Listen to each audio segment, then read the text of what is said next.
Kepasrahan hati seorang wanita penghibur. Kalau di Republik kita banyak kita jumpai wanita penghibur, apakah di Republik Wayang ada wanita penghibur?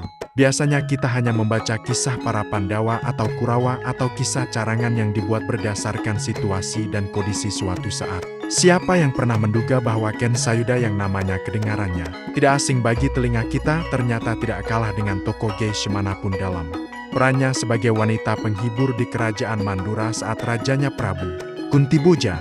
Ken Sayuda mengawal karier di Istana Mandura sebagai sinden yang bersuara sangat merdu dan mempunyai wajah sangat cantik, tidak kalah dengan putri istana lainnya. Bakat menyanyi serta sifat kenes sebagai wanita ini menarik hati hampir semua anak raja. Dan terjadilah skandal yang harusnya tidak terjadi. Dimulai dari Basudewa ini ayahnya Kresna dan Baladewa yang nantinya menggantikan Kuntiboja sebagai raja. Perselingkuhan ini menghasilkan anak yang besarnya dikenal sebagai Pati Udawa.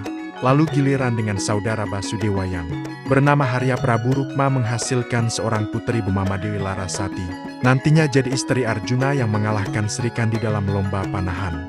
Ternyata cerita berlanjut, perselingkuhan Pati III dengan Ugrasena akhirnya membuahkan Adimanggala kelak menjadi Pati di Awangga. Melihat skandal berurutan ini akhirnya Prabu Kuntiboja gerah juga lalu memerintahkan Ken Sayuda agar keluar keraton.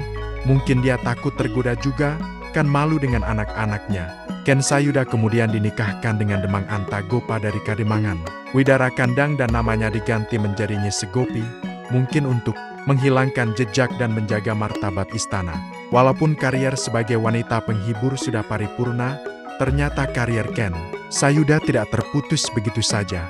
Malah dipercaya mengasuh Kresna, Baladewa dan Dewi Bratajaya saat ketiganya masih kecil dan diancam akan dibunuh Kangsa. Ternyata dalam di dunia manusia dan Republik Wayang terjadi patron yang sama. Sang ibu karena keturunannya berasal dari kasta rendah ya baliknya ke kasta yang rendah.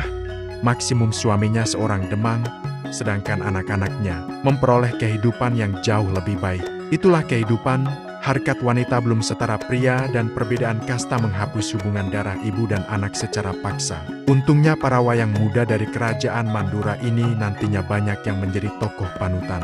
Pati Udawa dikenal sebagai pati yang lurus, Dewi Larasati dikenal sebagai wanita yang ahli memanah dan termasuk istri Arjuna yang menonjol dan karib dengan Subadra yang juga madunya. Hanya nasib Adimanggala yang tragis hidupnya karena dari satu versi nantinya terbunuh oleh Adipati karena gara-gara salah menyampaikan berita ke istrinya yang mengatakan Adipati karena telah terbunuh hingga Dewi Surtikanti membunuh diri. Baladewa dan Kresna sendiri yang diasuh oleh Ken Sayuda tumbuh menjadi satria yang banyak dibicarakan. Baladewa terkenal dengan kelurusan hatinya, hanya Kresna yang susah ditebak.